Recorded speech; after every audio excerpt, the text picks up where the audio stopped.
বাবু তো এবার ক্লাস 5 উঠবে, ওর জন্য একটা ভালো টিচার রাখবো ভাবছি। তুমি যথেষ্ট, আর কোনো টিচারের দরকার নেই ওর। 5-এর সমাপনী পরীক্ষা, আমি কোনো রিস্ক নিতে চাই না। কিসের রিস্ক? এত বছর ধরে তুমিই তো পড়াচ্ছ, কখনো রেজাল্ট খারাপ হয়েছে? তবুও তো আরও ভালো প্রিপারেশনের দরকার আছে। কোনো দরকার নেই, টিচার ফি আমি তোমাকে দেব, তুমি আমার বাবুকে পড়াবে। ইংলিশে মাস্টার্স করেছো তুমি, তবুও জব না করে আমার সংসার সামলাচ্ছ। স্যালারি দিতে হলে আমি তোমাকেই দিব। তো বলুন ম্যাম, কত হলে আপনি আমার মেয়েকে পড়াবেন? শিলা হেসে ফেলল। ঠিক আছে, তোমার খুশি, যা ইচ্ছে দিও। শিলার মাহিনের 12 বছরের সংসার। মায়ের পছন্দেই বিয়ে করেছিল মাহিন। প্রথম প্রথম শিলা খুব ভয় পেত মাহিনকে, কিন্তু ধীরে ধীরে তারা দুজন বন্ধু হতে শুরু করল। মাহিনের ব্যবহারের প্রতি মুগ্ধ হয় শিলা। অফিস থেকে ফেরার সময় এখনও সে শিলার জন্য ফুল নিয়ে ফেরে। বাসার কাজে টুকটাক যা পারে হেল্প করে সে। শিলার হাত খরচের জন্য প্রতি মাসে এক্সট্রা অ্যামাউন্ট ধার্য করেছে মাহিন। প্রতি মাসে মায়ের হাতে কিছু টাকা আর স্ত্রীর হাতে কিছু টাকা দেয় সে, যেন তারা সেটা নিজেদের কাজে খরচ করতে পারে। তাদের একটাই মেয়ে সামিহা, 4-এর বার্ষিক পরীক্ষা শেষ হয়েছে তার। সামিহার পড়া নিয়েই আলোচনা হচ্ছিল এতক্ষণ। শিলা সামিহাকে পড়ানো শুরু করলো। প্রতি মাসে তাকে 5,000 করে স্যালারি দিতে লাগলো মাহিন। এভাবেই 1 বছর কেটে গেল। এদিকে সামিহার সমাপনীর রেজাল্টের দিন ঘনিয়ে আসলো। আজ তো সামিহার রেজাল্ট বের হবে, আমার ভয় হচ্ছে। আরে ধুর, ভয় কিসের, ইনশাল্লাহ তোমার মেয়ে ভালোই করবে।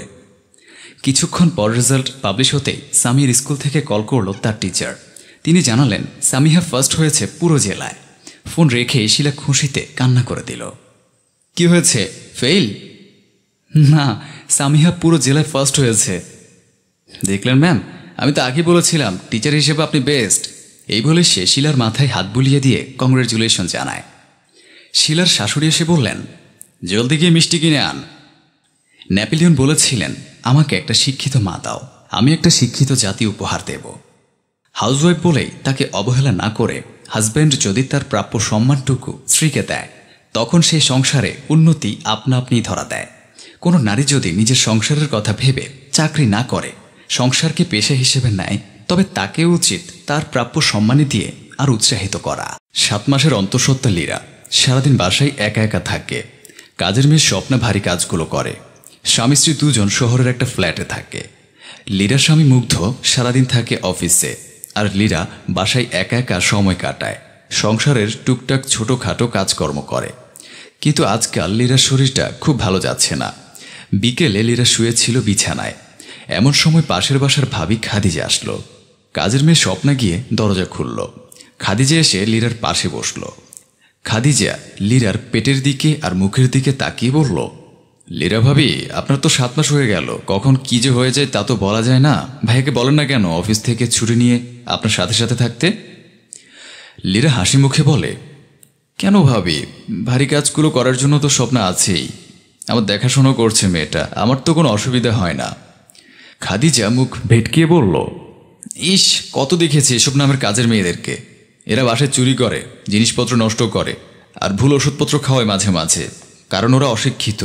আর তাছাড়া স্বামী পাশে থাকা আর কাজের মেয়ে পাশে থাকা অনেক তফাৎ, কোথায় কি? লীরা মুচকি হাসে। এভাবে কেন বলছেন ভাবি?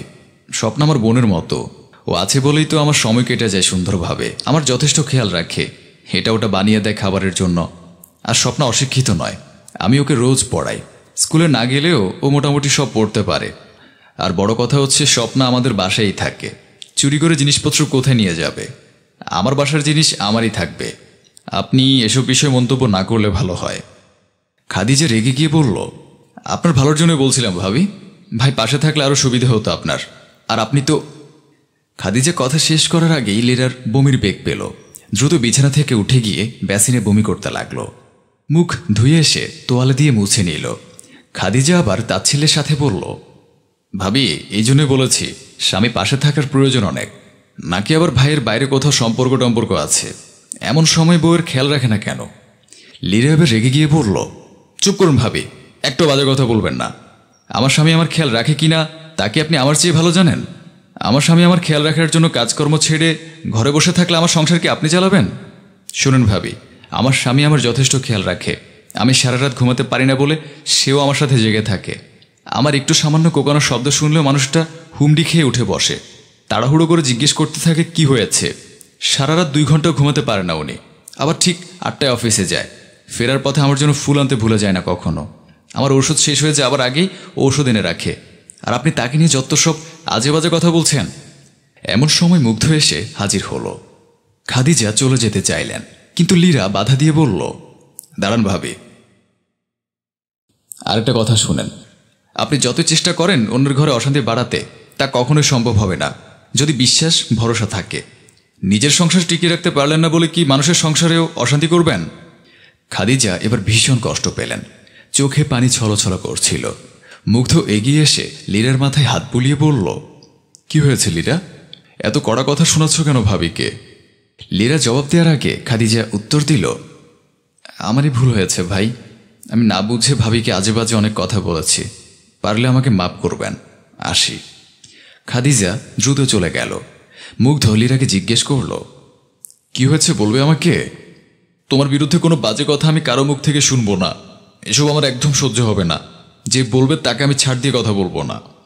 মুগ্ধ লীরার মাথা বুকে রেখে বলল, থাকলি বউ আমার এমন করে বলে কাউকে, কষ্ট পায় না মানুষ?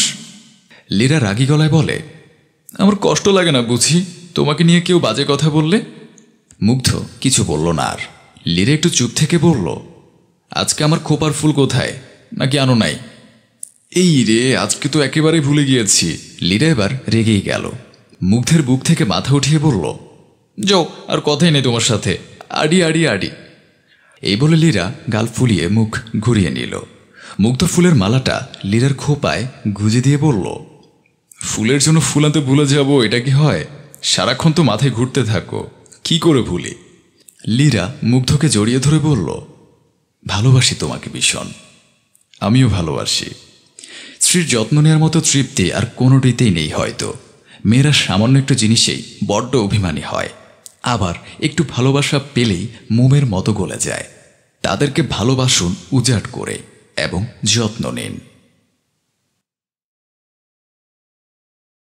দুলাভাই, আপনার একটু লজ্জা করে না? বউ আর শালারটাকে বসে বসে খাচ্ছেন বলে? লজ্জা পাবে তো দূরে থাক, গোশত কম আছে দেখে নবাবের মতন আরো গোশত যাচ্ছে, যত সব বেয়ারা লোকজন। নিজের চেয়ে বেশ কয়েক বছরের ছোট শ্যালকের মুখে এমন কথা শুনে লজ্জায় মাথা নুয়ে ফেলে সেলিম। করোনার প্রথম উৎপাতে তথা গত লকডাউনে চাকরি হারায় সে। এই অবস্থায় বৃদ্ধা মাকে নিয়ে তার একমাত্র আশ্রয় চাকরিজীবী স্ত্রী আফসানার কাছে। সেলিম যে বসে বসে খেতে ইচ্ছুক তেমন কিন্তু নয়, চাকরি হারহামেশাই খুঁজে যাচ্ছে সে। কিন্তু চাকরির বাজারে কি আর মূল্য পাওয়া এত সহজ কথা? তারপর আবার 2 দিন পর লকডাউন, শাটডাউন, কত কি। ক্ষমা করবে তন্ময়, আমি আসলে খেয়াল করিনি। নত নজরে কথাটা বলেই ভাতে পানি ঢেলে উঠে চলে যায় সেলিম। তার চোখ জোড়া টলমল করছে অশ্রুতে। ইচ্ছে করছে বুক ভাসিয়ে কেঁদে আল্লাহকে জিজ্ঞেস করতে কেন তাকে এমন অসহায় করে দিল। পুরুষ মানুষ কাঁদতে মানা, চোখের অশ্রু তবে চোখেই থাক। জীবনে কোনোদিন অপদস্থ হতে হয়নি তাকে। এই ছেলেটা শাশুড়িমা কত সম্মান সমীহ করত আগে, চাকরি হারাতেই যেন এক একজনের খোলস খুলে পড়তে লাগলো। সেলিমের মা সেলিনা জোয়াদ্দার শয্যাশায়ী প্রায় 3 বছর হবে। তারপরও কখনো নাখোশ হননি আল্লাহর উপর, বা কষ্টের মলিনতা তাকে ছুঁতে পারেনি। বরং সব সময় আল্লাহর কাছে শুকরিয়া করতেন এত ভালো পুত্রবধূ বেআইন পাইয়ে দেওয়ার জন্য। আগে কত সোহাগের সাথে মধু মিশিয়ে কথা বলতেন রাবেয়া বানু, আর এখন কথার আগেই ধমকায়। বিগত মাসগুলো ধরে কান্না, তাচ্ছিল্য আর অপমানে মাখামাখি কথাবার্তা ছাড়া কিছুই সেলিনা জোয়াদ্দারের কপালে জোটেনি। আজও কাঁদছেন তিনি নয়ন ভাসিয়ে। শোবার ঘর থেকে ছেলেকে অপমান হতে শুনে কান্না যেন থামছেই না, যেন বর্ষণ নয় স্বয়ং বন্যা এসেছে তার চোখ জোড়ায়। কি এক নির্মম পরিহাস ভাগ্যের! আল্লাহ, কি পাপ করলাম আমি আমার ছেলে, যার জন্য এই দিন দেখাচ্ছ? জীবনে কোনোদিন কারো সামনে ঝুঁকাওনি, কারো শরণাপন্ন করনি, আজ তবে কেন? আল্লাহ, আমার বাজানের জীবনকে আবার শুধরাই দাও। আমার সোজা সরল বাজানের এত অপমান আমার সহ্য হচ্ছে না। কাঁদতে কাঁদতে কখন যে বুকের ব্যথাটা বেড়ে গেল বুঝতে পারলেন না। ব্যথায় আর্তনাদ করে উঠলেন, আহ আহ। সেলিম দৌড়ে এলো, উদ্বিগ্ন চিত্তে জিজ্ঞেস করল, মা মা কি হয়েছে তোমার? ব্যথা করছে? ওষুধ খেয়েছিলে তুমি তোমার? সেলিনা জোয়াদ্দার কোনো রকম ইশারায় না বোঝালেন। সেলিম তাড়াতাড়ি ঔষধের বাক্স বের করল ঔষধের উদ্দেশ্যে, কিন্তু ওষুধ তো নেই বাক্সে। মনে পড়ল গতকালই তার মায়ের ওষুধ শেষ হয়ে গিয়েছিল বলে শাশুড়ি রাবেয়া বানুকে মাসের বাজারের সাথে নিয়ে আসতে বলেছিল। ছুটে যায় তার কাছে। রাবেয়া বানু তখন ছেলে তন্ময়ের সাথে বসে আয়েশ করে ভাত খাচ্ছেন গরুর গোশত দিয়ে। মায়ের ওষুধ কোথায় আম্মা? কাল যে আপনাকে আনতে বলেছিলাম সেই ওষুধ। মায়ের ব্যথা উঠেছে, তাড়াতাড়ি বলুন। টাকা কম ছিল আর তন্ময়ের মাশরুম খেতে মন চাচ্ছিল, তাই সেই টাকা দিয়ে মাশরুম এনে ফেলেছি। চমকে উঠে সেলিম। সে ভেবেই পাচ্ছে না এতটা অমানবিক মানুষ কিভাবে হতে পারে। কারণ রাবেয়া বানু খুব ভালো করেই জানেন ঔষধটা কতটা জরুরি সেলিনা জোয়াদ্দারের স্বাস্থ্যের জন্য। আম্মা, আপনি তো জানেন ওই ওষুধটা মায়ের প্রতিদিন খাওয়া লাগে, না হলে সমস্যা হয়। আপনি কি করে অমানুষের মতন সামান্য শখ মেটানোর জন্য মায়ের ওষুধের টাকা খোয়ালেন? দুলাভাই, আপনার সাহস কি করে হয় আমার মাকে কথা শোনানোর? আমাদের টাকায় খাচ্ছেন, ভুলে যাবেন না। খেতে পারছেন তাই তো বেশি। লজ্জা আছে নাকি তন্ময়ীদের? পরের টাকায় বসে বসে খাচ্ছ মা ছেলে, আবার বড় বড় কথা। আর এমন ঢং করছো যেন এই মারা যাবে তোমার মা। অবশ্য মরলেই ভালো বুড়িটা, আমাদের গাড়ি বসে বসে খাচ্ছে যত সব অকেজো। ওনার তো বিষ খেয়ে। মা একদম চুপ, অনেক বলেছ তুমি। পরিচিত নারী কণ্ঠ শুনে সচকিত হয়ে দরজার দিকে দৃষ্টি ঘুরায় সকলে। আফসানাকে এ সময়ে বাসায় দেখে সবাই কম বেশি অবাক। আর আফসানা, সে বিস্মিত, আশাহত, অনুভূতি শূন্য হয়ে পড়েছে। সে যা দেখছে তা সত্যি হচ্ছে তো? তার মা ভাই এমন আচরণ করতে পারে তারই স্বামী শাশুড়ির সাথে? মেয়ের ভটকে যাওয়া বুঝতে পারেন রাবেয়া বানু, তাই নিজেকে সামলে সাথে সাথে লেগে পড়েন মেয়েকে 7-5 বুঝাতে। দেখ মা, তুই যা বুঝছিস তেমন কিছুই না, আমরা তো শুধু একটু মজা। হাত দেখিয়ে থামতে ইশারা করে আফসানা। বড় বড় পা ফেলে নিজের বেডরুমে চলে যায়। গভীর চিন্তায় মগ্ন আফসানা। সে কিছুতে বিশ্বাস করতে পারছে না মানুষ কিভাবে পাল্টে যায়। কখনো ভাবেইনি আফসানা তার মা ভাই এতটা অপদস্থ করবে সেলিমকে। অথচ আগে তো সারাদিন সেলিমের গুণগান গাইত দুজনে। এখন আফসানার মনে হচ্ছে ভালোই হয়েছে চাকরিটা হারিয়ে, এই মানুষগুলোর আসল রূপ তো দেখা হলো। সেলিনা জোয়াদ্দারের ঘরে আসে সবাই আফসানার ডাকে। রাবেয়া বানুর মুখশ্রীতে লজ্জা ভাব, তন্ময়ের নত চোখ আর সেলিমের ব্যথিত মন। আমার কাল দুপুরের মধ্যে তোমরাই বাসা ছেড়ে চলে যাবে। তোমার ছেলের তো অনেক টাকা কামাই করার হেডম হয়েছে যে সে আমার স্বামীকে দেখায়, সেই টাকাতেই থাকুক এখন তোমাকে নিয়ে। এসব কি বলছিস আপু? 1,000-5 টাকা মাইনেতে আমি কোথায় যাব মাকে নিয়ে? হ্যাঁ রে আফসানা, তুই সামান্য কথা এমন করছিস। আমরা তো মিথ্যে বলিনি, তোর জামাই তো আমাদের টাকাতেই খাচ্ছে, পরের জন্য মাকে ছেড়ে দিবি? উত্তেজনা ও চিন্তা দেখা যায় রাবেয়া বানু ও তন্ময়ের চেহারাতে। বিদ্রুপার্থে হাসে আফসানা। ভুল বললে, আমার স্বামী শাশুড়ি তাদের নিজেদের টাকায় খাচ্ছে। যেদিন কবুল বলেছিলাম সেদিন থেকে তার আমার বিষয়টা গুছিয়ে গিয়েছিল। আর তুমি কোন মাটি দিয়ে তৈরি? আজ তোমার বড়ই বোঝা মনে হচ্ছে আমার পরিবারকে। কই, যখন তুমি তোমার স্বামী সন্তান সহ আমার আর আমার স্বামীর টাকায় খেতে, তখন নিজেকে বোঝা লাগেনি? আমার আর আমার স্বামীর বাসায় থাকতে এসেছিলে, এমনকি এখনও তুমি এখানেই থাকছো, তাতে বোঝা মনে হয়নি নিজেকে? বিষ খেতে মন চায়নি? আমার বিয়ের 4 মাসের মাথায় তোমার পাথর হয়েছিল পেটে, তখন চিকিৎসার টাকা দিয়েছিল কে? ভুলে গেলে এত তাড়াতাড়ি? আর তুই তন্ময়, তোর লেখাপড়া ধ্বংস হতো যদি মানুষটা ভর্তির টাকা না দিত। কারণ তখন তোর এই বোন চাকরি পায়নি, পেতও না যদি নিজে কাজ না করে আমাকে পড়ার সময় না দিত এই মাতুল্য নারীটি। আর এই মাটির মানুষ যদি আমায় সাহস না জোগাতো, সাথে না থাকতো, তোরা আজ রাস্তায় থাকতে আমার স্বামী শাশুড়ি জায়গা না দিলে। আর কি বললে, পরের জন্য মা ছেড়ে দিব? ওরা পর নয়, আমার পরিবার, আমার আপনজন। নিজের এক পরিবারের বিপদে যদি ঢাল হয়ে পাশে দাঁড়াতে পারি, আরেক পরিবারকে একা করব কেন? তাও সেই পরিবারের সাথে যাদের সাথে আমার শুধুই আত্মার সম্পর্ক, রক্তের নয়। তবুও প্রতিটি কদমে আমার পাশে ছিল। তোমার মস্তিষ্ক বোধশক্তি পৌঁছে গেছে যে মানুষগুলোর জন্য ভালো আছো তাদের সাথেই। ছি ছি ছি ছি। মা ভাইকে ধিক্কার জানিয়ে হনহন করে নিজের ঘরে চলে যায় আফসানা। যাওয়ার আগে শাশুড়িকে শুধু অশ্রুসিক্ত নয়নে বলে, আমাকে ক্ষমা করবেন মামুনি। আফসানা বিষণ্ণ মনে ঘরের ভেতরে বসে আছে। সেলিম তাকে আলতো স্পর্শে জড়িয়ে ধরে বলে, আমি সত্যি ভাগ্যবান তোমার মতো স্ত্রী পেয়ে। এখানে আমাকে মহান বানানোর কিছুই নেই। স্বামী স্ত্রী একে অপরের পরিপূরক। স্ত্রীর ঢাল যদি তার স্বামী হতে পারে, তবে স্বামীর অসহায় দিনগুলোতে স্ত্রী কেন তার দায় নিতে পারবে না? স্ত্রীর উত্তরে মন ভরে যায় সেলিমের। আজ সত্যি মনে হচ্ছে সেলিমের যে তারা একে অপরের পরিপূরক।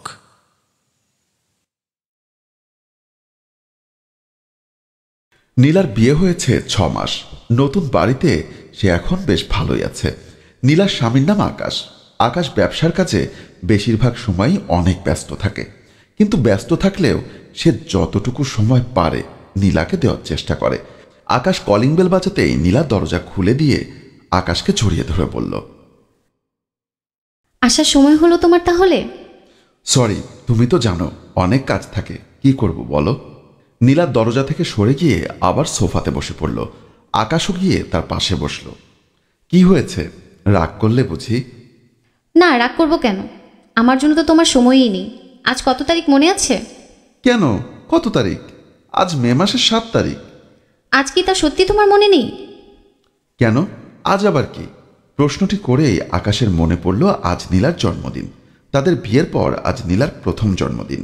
আকাশ দুহাত দিয়ে দোকান ধরে বলল, সরি সরি সরি, এত কিছুর মধ্যে মনেই ছিল না, ভুল হয়ে গেছে, সরি, আর হবে না। হয়েছে, আর সরি বলতে হবে না। যাও, আমি তোমার সাথে কথাই বলবো না। আরে বাবা, সরি বলছি তো। যাও, রেডি হয়ে নাও, আজ আমরা বাহিরে ডিনার করব। সত্যি বাইরে যাবে? তুমি তো সময়ই পাও না আমাকে বাইরে নিয়ে যাওয়ার। যাক, আজ তাহলে সময় পেলে। হ্যাঁ ম্যাডাম, আজকে আপনার জন্মদিন উপলক্ষে এটি আমার তরফ থেকে উপহার মনে করুন। নীলা উঠে গিয়ে ভিতরের রুমে চলে গেল তৈরি হতে। রেডি হয়ে এসে নীলা আর আকাশ বেরিয়ে গেল এক সুন্দর মুহূর্তের উদ্দেশ্যে। নীলা তার ঘরে বিছানায় বসে মোবাইলে ফেসবুকিং করছিল। হঠাৎ করে তার বাসার কলিং বেল বেজে উঠল। দরজা খুলে দিতেই দেখল তার বড় ননদ।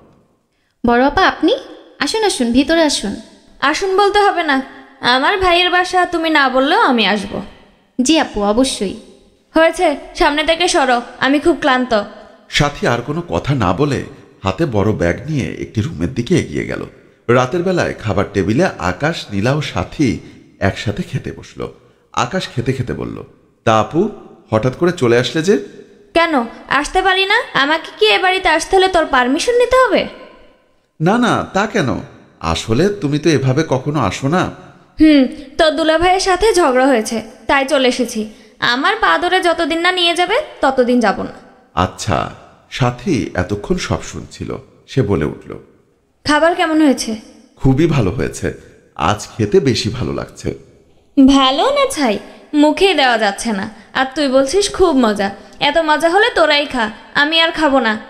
সাথী খাবার রেখে উঠে গেলেন। নীলা আর আকাশ চুপ করে সাথীর দিকে তাকিয়ে রইল। বিকালবেলা সাথী চেয়ারে বসে বসে ভাবছে নীলাকে কিভাবে শায়েস্তা করা যায়, আর তাই খুব দরদ দিয়ে মাথায় তুলে নাচছে। তাকে এখন কিছু করতেই হবে। সে স্বামীর সাথে ঝগড়া করে ভাইয়ের বাসায় পড়ে থাকবে, আর এদিকে নীলা তার ভাইয়ের সাথে সুখে শান্তিতে আহ্লাদ করবে? তা সে কিছুতেই হতে দেবে না। সাথী তার ঘর থেকে বেরিয়ে গিয়ে আকাশ ও নীলার ঘরের সামনে গিয়ে পর্দার ফাঁক দিয়ে উকি দিল। দেখল বিছানায় আধা শোয়া হয়ে আকাশ নীলার মোবাইলে কি যেন করছে। সাথী তখনই তার অন্য নতুন একটা নাম্বার দিয়ে নীলার নাম্বারে অশালীন মেসেজ ও কিছু ছবি পাঠালো। কি সুন্দরী, কেমন আছো? তোমার স্বামী কি আজ বাসায় আছে? না থাকলে মেসেজ দিও, চলে আসবো, মিস ইউ সোনা। এসব মেসেজ আর নোংরা ছবি দেখে আকাশের মাথা গরম হয়ে গেল। সে হাতে থাকা নীলার মোবাইলটি বিছানায় ছুঁড়ে মারল। নীলা বাথরুম থেকে বের হতেই আকাশ নীলার দিকে তাকিয়ে বলল, এসব কি? হ্যাঁ, কে তোমাকে এসব মেসেজ দিয়েছে? কি বলছো তুমি? আমি কিছুই বুঝতে পারছি না। না না, তা এখন আর বুঝতে পারবে কেন? দেখো তোমার ফোনে কোন ছেলে কি সব মেসেজ দিয়েছে। নীলা বিছানা থেকে উঠে ফোনটা হাতে নিয়ে মেসেজগুলো দেখল, তারপর বলল, বিশ্বাস করো আকাশ, এসব কি তা আমি নিজেও জানি না। এই নাম্বারও আমার পরিচিত নয়। তুমি প্লিজ আমাকে আর কিছু বলতে এসো না, আমি আর তোমার সাথে কোনো কথাই বলতে চাই না। আকাশ কথাগুলো বলে ঘর থেকে বেরিয়ে গেল। নীলা বিছানায় বসে কাঁদতে থাকলো। আকাশ এখন আর নীলার সাথে কথা বলে না। দুজন একসাথে থাকলেও আগের মতো ভালোবাসা এখন আর নেই। দুদিন পর বিকালে নীলার সাথে দেখা করতে তার একজন কলেজ ফ্রেন্ড আসলো।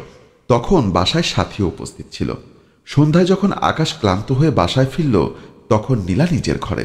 সাথী আকাশকে ডেকে সামনের রুমে গিয়ে সোফায় বসিয়ে বলল, তোকে একটা কথা বলার ছিল, কিন্তু ভাবছি কি করে বলি। হ্যাঁ আপু, বলো, কি বলবে? তুই আবার রাগ করবি না তো? না না আপু, রাগ করবো কেন? তুমি প্লিজ বলো, কোনো সমস্যা নেই। আসলে আজকে বাসায় একটা ছেলে এসেছিল। সে নাকি নীলার পুরানো বন্ধু। দেখলাম অনেক মাখামাখি, অনেক ঘষাঘষি। কি আর বলবো, লজ্জার কথা। ছি ছি। কি বলছো তুমি এসব? আরে সত্যি বলছি, তারা দুজন তো আমাকে সরে যেতে বলে একা একাও অনেক। সাথী মিথ্যার লজ্জার ভাব করে মাথা নামিয়ে নিলেন। আর তার এসব কথাও মিথ্যা, কিন্তু আকাশ তা জানে না। আকাশ চিৎকার করে উঠল, নীলা, নীলা, এদিকে এসো। নীলা রুম থেকে বের হয়ে সামনের রুমে আসলো। আকাশের সামনে দাঁড়িয়ে বলল, কি হয়েছে আকাশ? কি হয়েছে জানো না? আমার বাসায় এসব চলবে না। বন্ধুদের বাসায় ডেকে রং তামাশা করা। ছি ছি, তুমি এত নিচে নেমে গেছো। কি বলছো তুমি এসব? তুমি ভুল বুঝছো, আমাকে বিশ্বাস করো। ভুল আমি আগে বুঝেছিলাম, এখন ঠিকই বুঝছি। আর তোমাকে বিশ্বাস আর কখনো না। তুমি এক্ষুনি এই বাসা থেকে বের হয়ে যাবে। যাও, বেরিয়ে যাও। তুমি কি সত্যিই চাও আমি চলে যাই? হ্যাঁ চাই, তাই যাও, আর এক্ষুনি যাও। তোমার মুখও আমি আর দেখতে চাই না। নীলা কাপড় গুছিয়ে শেষ একবার আকাশের দিকে তাকিয়ে ঘর থেকে বের হয়ে গেল। এক সপ্তাহ পর ঘরের কলিং বেল বেজে উঠতেই সাথী গিয়ে দরজাটা খুলে দিল। একজন ডেলিভারি ম্যান তাকে 2টা খাম হাতে ধরিয়ে দিয়ে চলে গেল। সে খাম দুটি হাতে ধরে নিয়ে গিয়ে সোফায় বসল। একটি খাম খুলে দেখল একটি চিঠি। সাথী, তুমি যদি ভেবে থাকো আমি এবারও আগের মতো তোমার কাছে ক্ষমা চাইব, তাহলে এবার তুমি ভুল ভাবছ। তোমার ব্যবহার আমি আর নিতে পারছি না। সহ্যের সীমা তুমি ছাড়িয়েছ। তোমার মতো সারাক্ষণ অন্যের ক্ষতি করতে চাওয়া মহিলার সাথে কেউ কখনো ভালো থাকতে পারে না। আমিও আর পারবো না। ভালো থেকো, আর পারলে নিজেকে শুধরে নিও। ইতি আরিফ। চিঠিটা পড়া শেষ করে ভয়ার্ত মুখে সাথী অন্য খামটি খুলে দেখল ডিভোর্স পেপার। সেই স্থির হয়ে চোখের জলে সোফাতেই বসে রইল। যে সর্বদা অন্যের ক্ষতি সাধন করতে চায়, অন্যের ক্ষতি কামনা করে, একটা সময় তার নিজেরই সবচেয়ে বড় ক্ষতি হয়ে যায়। প্রত্যেকেই তার নিজ নিজ কর্মফল ভোগ করবে। তাই অন্যের ক্ষতি কামনা থেকে সবাইকে সতর্ক থাকা উচিত।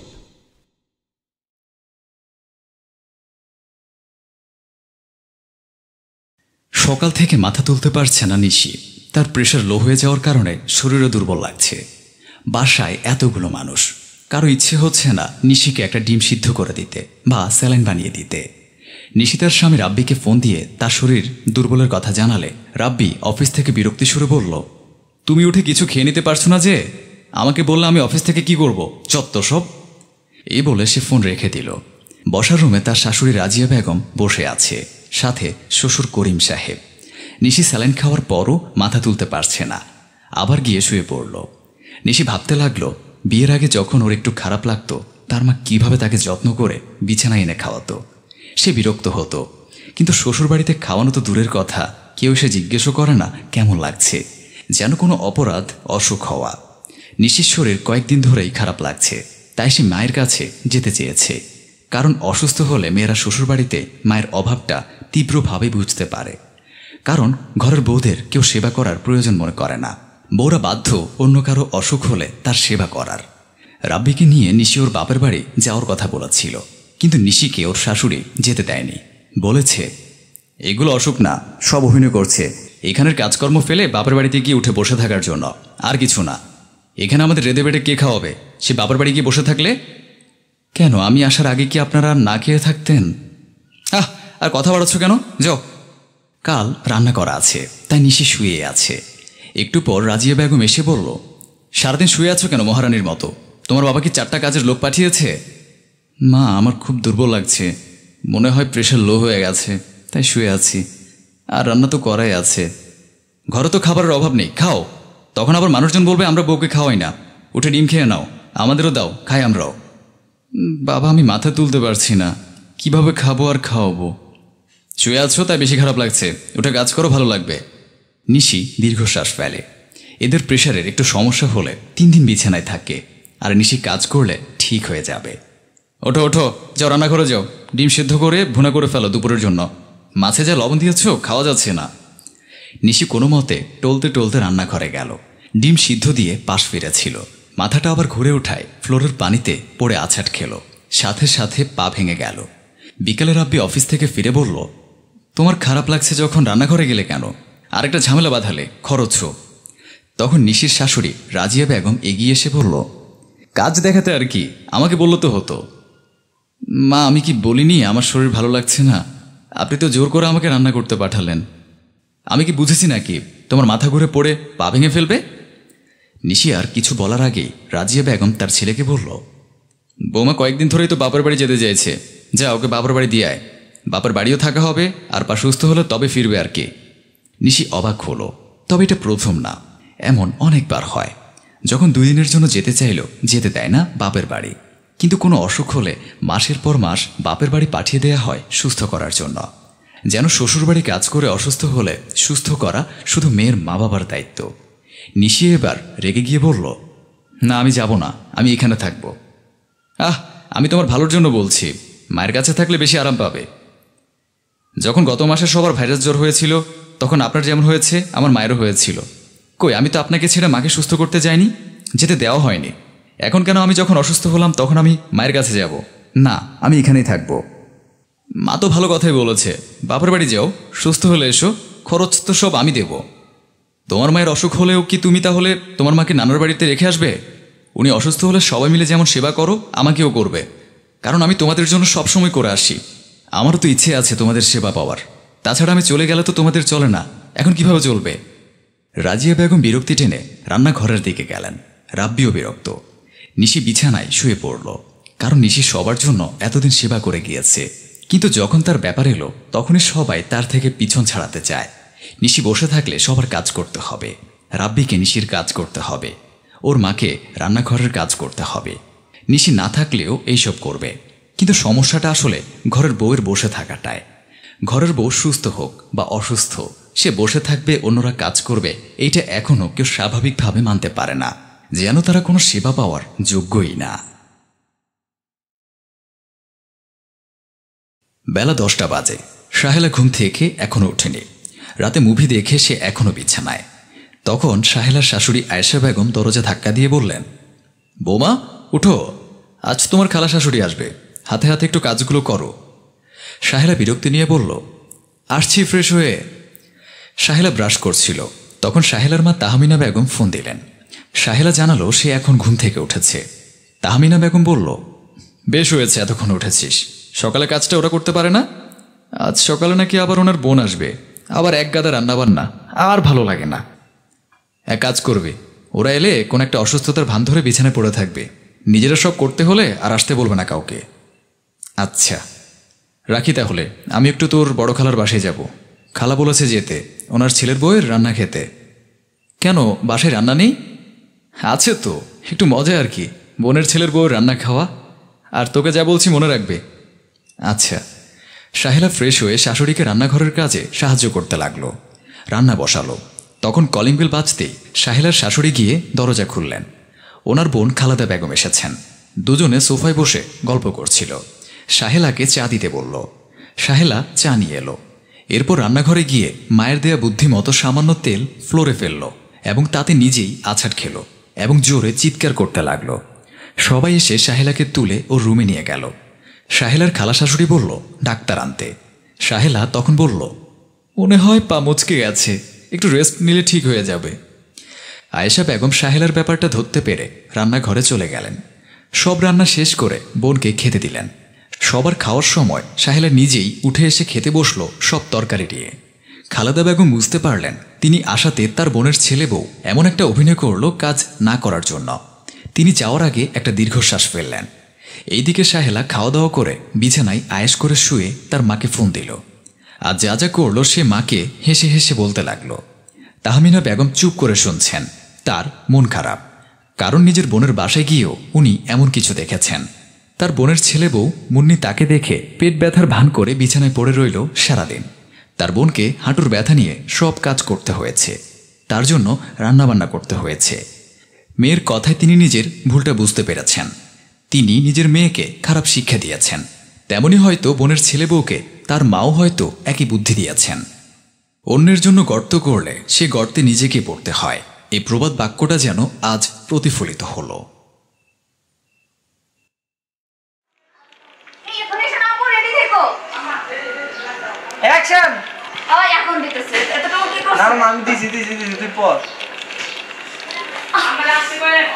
আন্টি আসেন।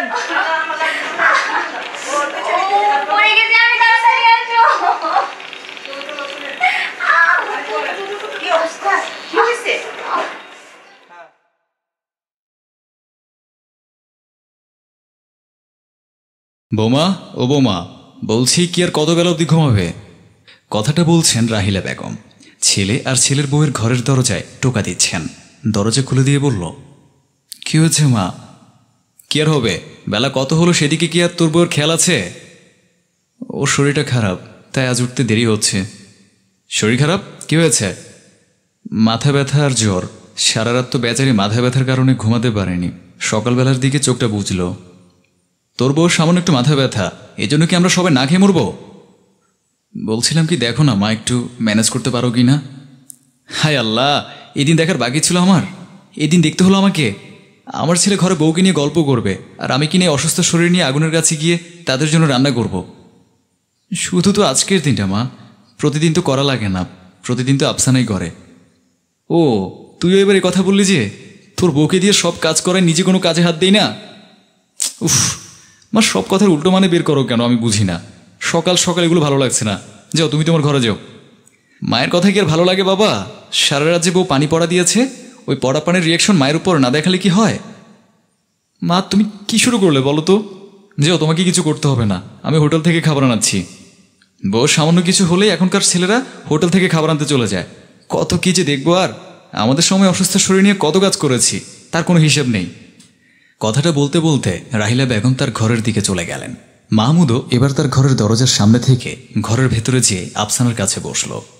আফসানার কপালে হাত দিয়ে দেখে জ্বরে গা পুড়ে যাচ্ছে। এ কি আফসানা, তোমার গা তো জ্বরে পুড়ে যাচ্ছে, চল আমরা ডাক্তারের কাছে যাই। না, সামান্য এই জ্বরের জন্য ডাক্তারের কাছে গেছি শুনলে মা অনেক রাগারাগি করবেন। ছাড়ো তো মায়ের কথা, কি বলতে কি বলে সে, তার এখন সেই হুঁশ আছে নাকি? তুমি রেডি হও, রেডি হয়ে চলো ডাক্তারের কাছে। থাক না, আজ অন্য আরেকদিন যাব। না, আজ এক্ষুনি তোমাকে ডাক্তার দেখিয়ে বাসায় রেখে আমি আবার অফিসে যাব।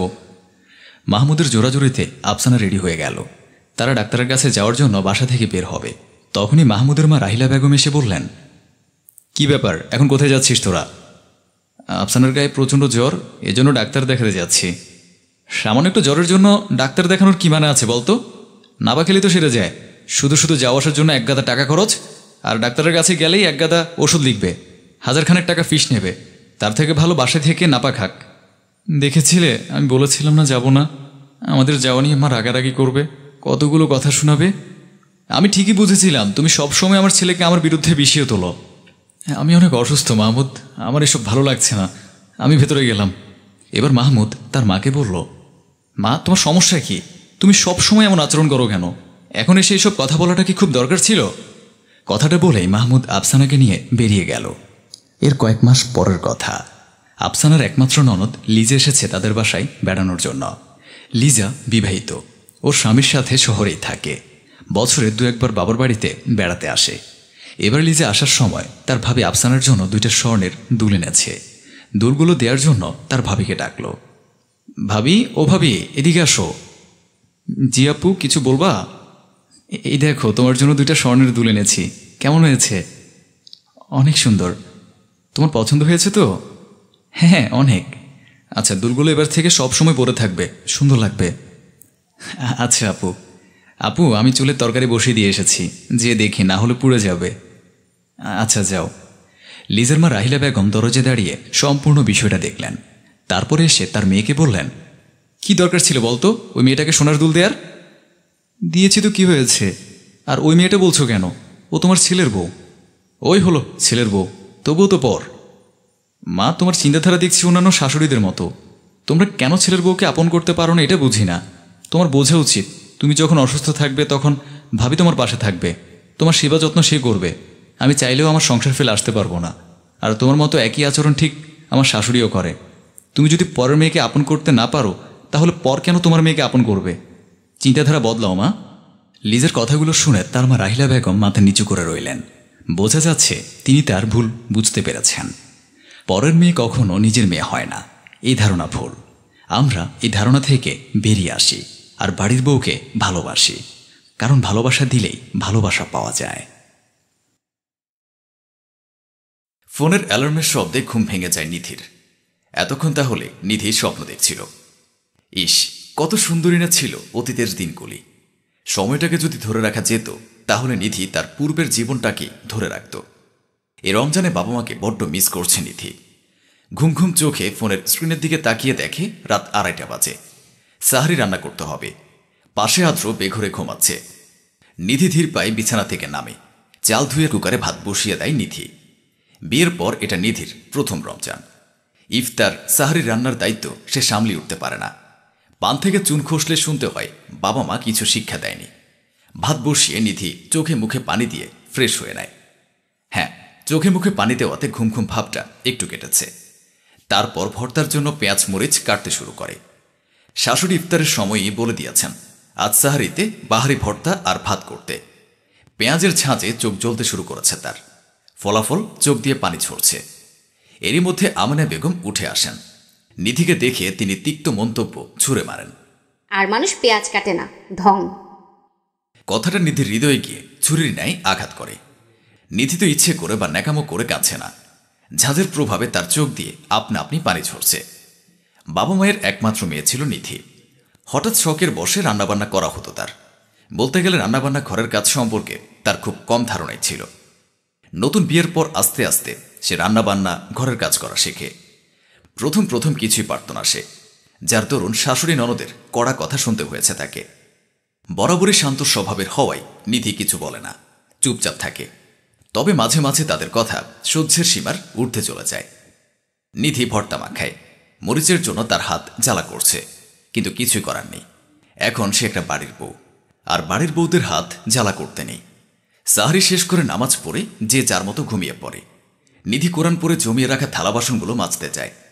পরেও সে মাজতে পারে, কিন্তু আমেনা বেগম রাগারাগি করবেন। তাছাড়া এটো থালা বাসন রেখে দিলে নাকি সংসারের অমঙ্গল হয়। বিকেল 4টা, আসরের আজান এখনো দেয়নি। নিধি ইফতার বানাতে রান্নাঘরে ঢোকে। এরই মধ্যে তুলি আসে। ভাবি, আজকে কিন্তু আমার ফিরনি আর হালিম চাই। নিধি হাসি মুখে উত্তর দেয়, আচ্ছা আপু। কালকের আলুর চপে একদম ঝাল হয়নি, আজকে একটু ঝাল বেশি করে দিও। নিধি তুলির সামনেই আলুর চপ মাখায়। স্বাদ মতো মরিচ গুঁড়ো দেখিয়ে বলে, এতটুকু চলবে? চলবে মানে দৌড়াবে। এরই মধ্যে কলিং বেলের আওয়াজ আসে। নিধি দৌড়ে যায় দরজা খুলতে। তুলি উকি মেরে দেখে নিধি চলে গেছে কিনা। তারপর বেশি করে মরিচ গুঁড়া আলুতে মিশিয়ে দেয়। খাবারের প্যাকেট হাতে ঘরে প্রবেশ করে আদ্র।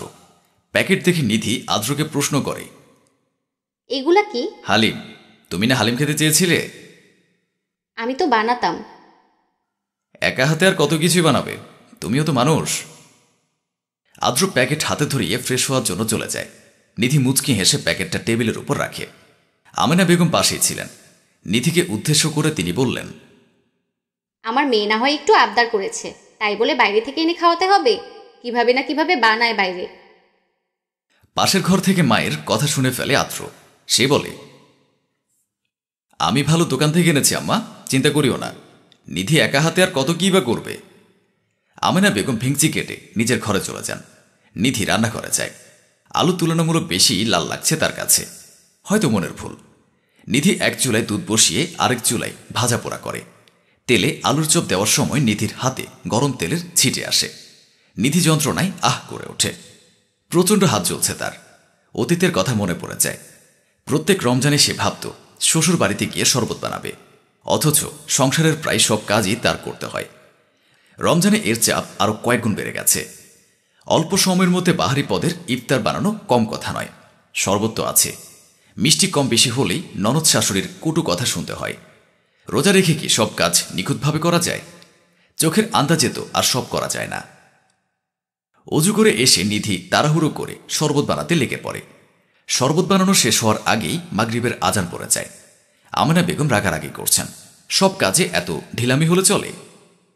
নিধি তো সব করে, শরবতটা অন্তত তোমার মেয়ে বানাতে পারে আম্মা। তুলি তেলে বেগুনে জ্বলে ওঠে।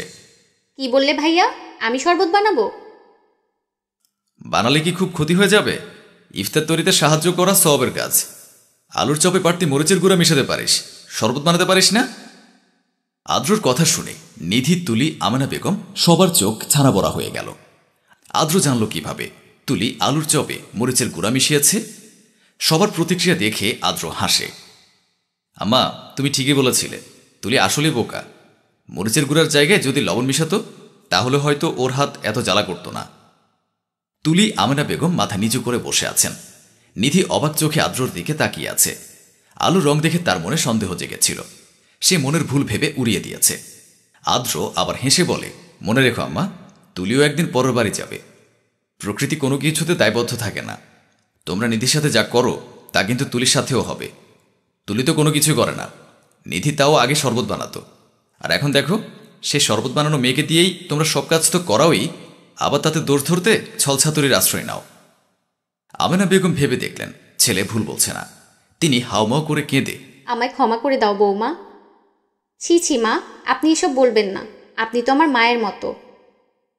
তুলিও অনুতপ্ত হয়ে বলে, ভাবি সরি। আরে ধুর, তুমি আমার ছোট বোন হয়ে একটু দুষ্টামি করতেই পারো, তাতে সরি বলতে হবে না। মোটিভেশন। পৃথিবীর কোনো অপরাধী নিখুঁত হয় না। অপরাধ করতে গিয়ে অপরাধী কোনো না কোনো ভুল করেই, প্রমাণ রেখে আসে। বাবু তো এবার ক্লাস 5-এ উঠবে, ওর জন্য একটা ভালো টিচার রাখবো ভাবছি। তুমি যথেষ্ট, আর কোনো টিচারের দরকার নেই ওর। 5-এর সমাপনী পরীক্ষা, আমি কোনো রিস্ক নিতে চাই না। কিসের রিস্ক? এত বছর ধরে তুমিই তো পড়াচ্ছ, কখনো রেজাল্ট খারাপ হয়েছে? তবুও তো আরও ভালো প্রিপারেশনের দরকার আছে। কোনো দরকার নেই, টিচার ফি আমি তোমাকে দেব, তুমি আমার বাবুকে পড়াবে। ইংলিশে মাস্টার্স করেছো তুমি, তবুও জব না করে আমার সংসার সামলাচ্ছ। স্যালারি দিতে হলে আমি তোমাকেই দিব। তো বলুন ম্যাম, কত হলে আপনি আমার মেয়েকে পড়াবেন? শিলা হেসে ফেলল। ঠিক আছে, তোমার খুশি, যা ইচ্ছে দিও। শিলার মাহিনের 12 বছরের সংসার। মায়ের পছন্দেই বিয়ে করেছিল মাহিন। প্রথম শিলা খুব ভয় পেত মাহিনকে, কিন্তু ধীরে ধীরে তারা